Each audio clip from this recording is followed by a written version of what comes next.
Movie के start में हमें एक आदमी दिखाया जाता है। उसको अपने बिजनेस में बहुत ज्यादा लॉस हो गया था।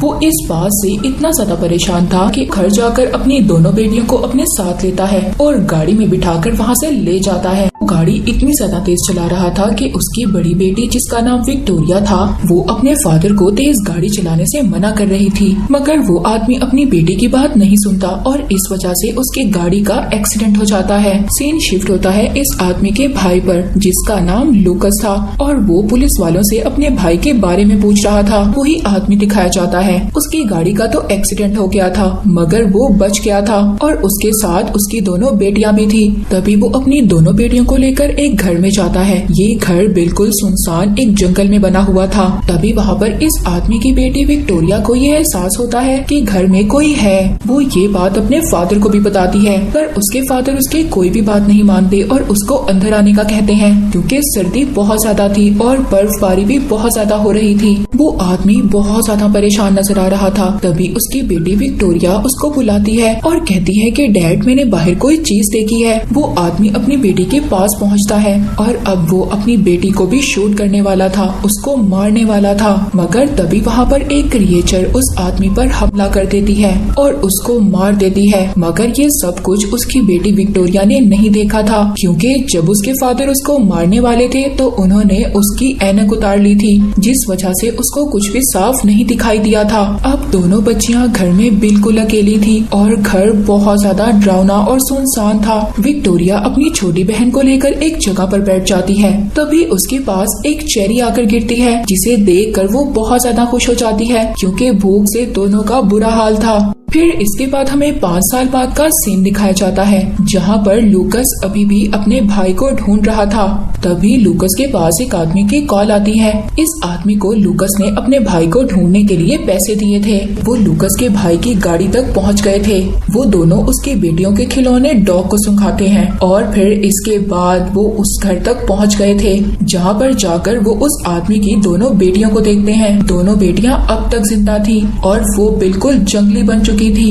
उन दोनों बच्चों को हॉस्पिटल लाया जाता है। जब लूकस अपनी दोस्त के साथ डॉक्टर के पास आता है तो यहाँ पर डॉक्टर उसको बताते हैं कि दोनों बच्चों की हालत बहुत ज्यादा खराब है। डॉक्टर बताते हैं जो विक्टोरिया है वो बोलना नहीं भूली, मगर उसकी छोटी बहन जो उस वक्त बोलना नहीं सीखी थी वो अब बिल्कुल जंगली बन चुकी है। अब लूकस अंदर कमरे में विक्टोरिया से मिलने के लिए जाता है। विक्टोरिया पहले तो लूकस को बिल्कुल भी नहीं देखती, मगर जब वो उसको चश्मा लगाने के लिए देता है तो वो चश्मा लगाकर लूकस को अपने डैड समझ रही थी, क्योंकि विक्टोरिया के फादर और लूकस दोनों जुड़वा भाई थे। इस वजह से वो लूकस को अपने फादर समझ रही थी। फिर इसके बाद कोर्ट में दोनों बच्चों के डॉक्टर ये बताते हैं कि अब दोनों बच्चों की हालत काफी ठीक है और अब वो लूकस के साथ रह सकती हैं, जैसे कि लूकस उनके फादर का भाई था। और साथ ही साथ डॉक्टर ये भी बताते हैं जब वो दोनों बच्चियां घर में बिल्कुल अकेली रही पूरे 5 साल, तो उन्होंने अपने दिमाग में एक केयर टेकर, एक गार्डियन बना ली, जिसे वो मामा कहती हैं, ताकि उनको अकेले बिल्कुल भी डर न लगे। इसीलिए वो मामा से जुड़ी हुई हैं। अगर उनको ज्यादा प्यार और केयर मिलेगी तो वो बिल्कुल ठीक हो जाएंगी। अब विक्टोरिया और उसकी छोटी बहन दोनों लूकस के पास रहने लगी थी।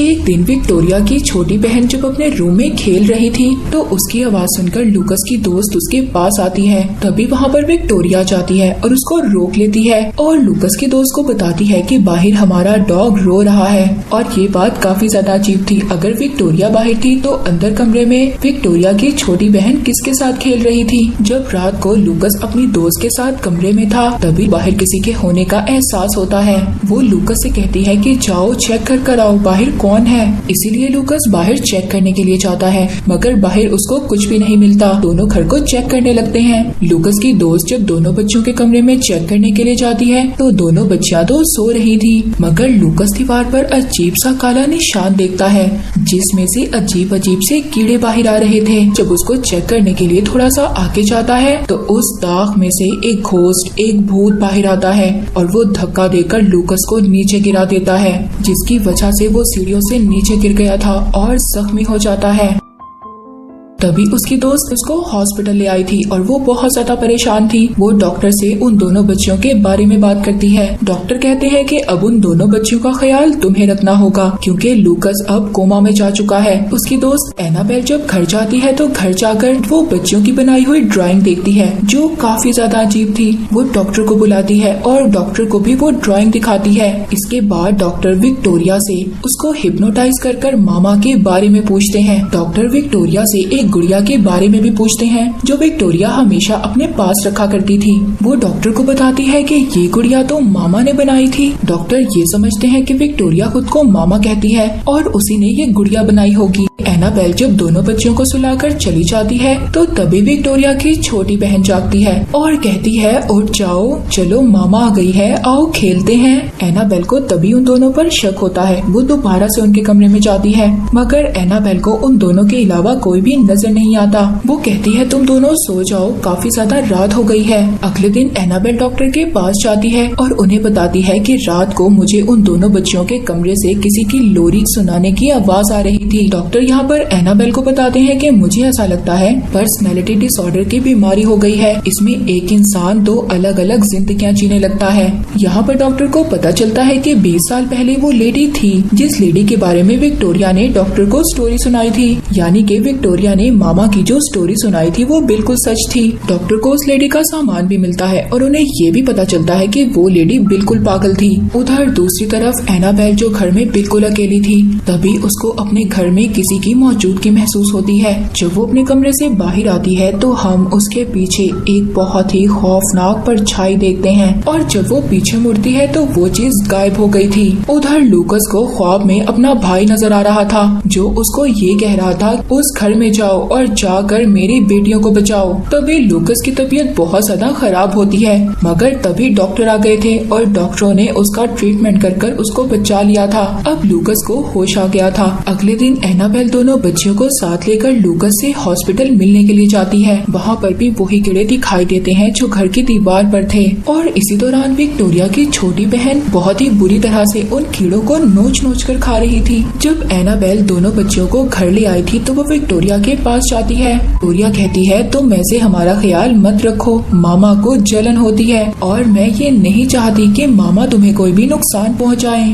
डॉक्टर दोबारा से विक्टोरिया को हिप्नोटाइज करते हैं और उस पागल लेडी की तस्वीर दिखाकर उससे कुछ पूछते हैं। ये तस्वीर उनको उसके सामान से मिली थी पर विक्टोरिया उनको कुछ भी नहीं बताती और वहाँ से जाने का कहती है। तभी डॉक्टर को दीवार पर एक अजीब सी परछाई नजर आती है और अब डॉक्टर को भी सब कुछ अजीब लग रहा था। अब वो डॉक्टर इसी चीज का पता करने के लिए उसी घर में जाते हैं जहाँ पर विक्टोरिया और उसकी बहन पिछले 5 साल से रह रही थी। इधर एनाबेल जब अपने घर में सो रही थी तभी उसको एक ख्वाब आता है। वो ख्वाब में एक नन को देखती है जिसको एक लेडी ने मार दिया था और चर्च में से एक बच्चा चुराकर भाग जाती है मगर वो लेडी वहाँ पर फंस गई थी। उसको कोई भी रास्ता नजर नहीं आ रहा था, इसीलिए वो उस बच्चे को लेकर एक पहाड़ी पर से कूद गई थी। पर तभी एनाबेल नींद से उठ गई थी। उसको ऐसा लग रहा था कि उसके कमरे में जैसे कोई मौजूद हो। तभी एक घोस्ट, एक भूत ने एनाबेल को डरा दिया था। एनाबेल बहुत ज्यादा डर गई थी। दूसरी तरफ विक्टोरिया की छोटी बहन को जब मामा नजर आती है तो वो अपनी बहन को उठाती है और बहुत ज्यादा खुश होती है। कहती है देखो मामा आ गई हैं। मगर विक्टोरिया मामा के साथ जाने से मना कर देती है। वहाँ पर डॉक्टर जो उस घर में गए थे उनको उस घर में दीवार पर वो जगह मिल गई थी जहाँ से वो मामा भूत लूकस के घर पर जाती थी। तभी उस डॉक्टर की टॉर्च बुझ जाती है और वहाँ पर वो कैमरे से मामा की तस्वीरें बनाने लगता है। मामा ने डॉक्टर पर हमला कर दिया था जिसकी वजह से डॉक्टर वहीं पर मर जाता है। उधर वहाँ पर घर में विक्टोरिया की छोटी बहन जो रात को मामा के साथ चली गई थी वो बाहर ही जमीन पर सो रही थी। तभी एनाबेल उसको अंदर उठा कर लाती है मगर वो एनाबेल को बहुत ज्यादा मार रही थी। वो किसी न किसी तरह उसको मना लेती है। एनाबेल को बच्चियों के कमरे में दोबारा से ये महसूस होता है कि उनके घर में कोई है मगर जब वो देखती है तो कोई चीज अलमारी के अंदर जा रही थी। जब वो अलमारी चेक करती है तो उस अलमारी के अंदर वही काला धब्बा धब्बा था जो दीवार पर था। इसीलिए वो डॉक्टर को कॉल करने की कोशिश करती है, मगर डॉक्टर को तो मामा ने मार दिया था। एनाबेल डॉक्टर से मिलने के लिए उनके क्लिनिक पर जाती है, मगर वहाँ पर उसको डॉक्टर नहीं मिलते। इसलिए वो उन दोनों बच्चों से रिलेटेड जो भी चीजें थी वो साथ लेती है और घर आ जाती है। हॉस्पिटल से लूकस भी अब बिल्कुल ठीक हो गया था। एनाबेल सब वीडियोस को चेक करती है जो वो डॉक्टर के क्लिनिक से लाई थी। जब वो सब वीडियोस देखती है तो उसको ये पता चलता है कि मामा सच में है, और जो भी विक्टोरिया ने डॉक्टर को स्टोरी सुनाई थी वो बिल्कुल सच थी। वो बहुत ज्यादा दुखी हो गई थी। उसको ये सुनकर बहुत ज्यादा दुख होता है कि पिछले 5 सालों में इन छोटी बच्चियों ने इतनी ज्यादा मुश्किलों का सामना किया। रात हो गई थी। रात को लूकस एनाबेल को कॉल कर रहा था, मगर वो उसकी कॉल नहीं उठाती। विक्टोरिया भी अपनी छोटी बहन को लेकर एनाबेल के पास जा रही थी, मगर वहाँ पर उनको रास्ते में मामा नजर आती है। विक्टोरिया की बहन मामा को देखकर बहुत ज्यादा खुश हो गई थी, मगर अचानक से मामा उन दोनों की तरफ बढ़ती है। विक्टोरिया की बहन ने खुद को कमरे में बंद कर लिया था और विक्टोरिया को बाहर ही छोड़ जाती है। तभी वहाँ पर एनाबेल भी पहुँच गई थी। वो दोनों मिलकर दरवाजा खोलते हैं और देखते हैं कि विक्टोरिया की छोटी बहन बहुत ज्यादा डरी हुई थी। तभी वहाँ पर उनको मामा नजर आती है जो दीवार पर रेंग रही थी और बहुत ज्यादा खौफनाक नजर आ रही थी। वो तीनों डरकर भागने लगती हैं, मगर मामा ने एनाबेल को पकड़ लिया था। तभी विक्टोरिया कहती है कि तुमने मुझसे वादा किया था कि तुम एनाबेल को कुछ नहीं कहोगी। ये सुनकर वो विक्टोरिया की तरफ बढ़ती है और उसके चश्मे को तोड़ देती है। तभी वहाँ पर उन दोनों बच्चियों की आंटी आ गई थी। विक्टोरिया जब अपनी आंटी को देखती है तो वो बिल्कुल मामा में बदल गई थी, यानी कि उसके अंदर मामा का भूत आ गया था। मामा ने एनाबेल पर हमला कर उसको बेहोश कर दिया था। उसको जब होश आता है तो घर में कोई भी नहीं था। वो लूकस को कॉल करती है और उस घर की तरफ जाती है जहाँ पर वो बच्चियाँ पहले रहती थी। और अब अचानक से एनाबेल की गाड़ी के सामने लूकस आ गया था। लूकस उससे अपने भाई की बेटियों का पूछता है। वो बताती है कि उन दोनों को मामा ले गई है। वो दोनों उस घर में आ गए थे। उस घर में तो कोई भी नहीं था। वो दोनों बाहर जाकर चेक करते हैं। वहाँ पर एक पहाड़ी पर दोनों बच्चियाँ बैठी हुई थी और उनके साथ मामा भी थी। वो दोनों उन बच्चियों की तरफ जाने लगते हैं, मगर जैसे ही मामा उनकी आवाज सुनती है तो दोनों बच्चियों को अपनी तरफ बुलाती है। वो मामा के पास जाने लगती हैं, मगर लूकस उनको पकड़ लेता है। मामा लूकस पर हमला करती है, उसको मारने वाली थी। तभी मामा की नजर एनाबेल पर पड़ती है, जिसके हाथ में एक छोटा बच्चा था। मामा बहुत ज्यादा उदास हो गई थी और वो एनाबेल से वो बच्चा ले लेती है, मगर जब वो कपड़ा उठाती है तो वहाँ पर कोई भी बच्चा नहीं था। वो तो सिर्फ एक खोपड़ी, एक कंकाल था। ये देखकर वो बहुत ज्यादा दुखी होती है और रोने लगती है। तभी मामा को विक्टोरिया की छोटी बहन की आवाज सुनाई देती है जो उसको मामा कहकर बुला रही थी, मगर लूकस जबरदस्ती दोनों बच्चों को अपने साथ ले जाना चाहता था। मामा लूकस पर हमला कर देती है और फिर इसके बाद वो विक्टोरिया और उसकी बहन को अपने साथ चलने का कहती है। इसीलिए विक्टोरिया एनाबेल को गुड बाय बोलकर वहाँ से जाने लगती है, मगर एनाबेल विक्टोरिया को नहीं जाने देना चाहती थी। वो उसका हाथ पकड़ लेती है और अब इसीलिए विक्टोरिया ने मामा का हाथ छोड़ दिया था। मैं नहीं जाना चाहती। और अब देखते ही देखते मामा विक्टोरिया की छोटी बहन को अपने साथ ले गई थी। जैसे ही वो विक्टोरिया की बहन को लेकर खाई में कूदती है और अब सिर्फ विक्टोरिया बची थी, उसकी बहन मर चुकी थी। शुरू में जैसे विक्टोरिया के फादर अपनी दोनों बेटियों को मारना चाहता था, मगर वहाँ पर एक घोस्ट, एक भूत ने आकर उसको मार दिया और ये भूत मामा का ही भूत था। मामा वही लेडी थी जिसके बारे में डॉक्टर को भी पता चला था। मामा उस औरत की रूह आत्मा थी जिसने 100 साल पहले अपने बच्चों को खो दिया था। उसको विक्टोरिया और उसकी बहन में अपने बच्चे नजर आते थे और इसीलिए वो उन दोनों का ख्याल रखती थी। और उसको तब बिल्कुल भी अच्छा नहीं लगा जब एनाबेल और लूकस उसके दरमियान में आए, पर लूकस सिर्फ विक्टोरिया को ही बचा सका और उसकी छोटी बहन मामा के साथ चली गई, क्योंकि वो मामा के साथ बहुत ज्यादा जुड़ी हुई थी। वो मामा घोस्ट भूत को अपना सबसे अच्छा दोस्त मानती थी। अब मामा और विक्टोरिया की छोटी बहन एक साथ हैं और इसी के साथ ये मूवी यहीं पर एंड हो जाती है।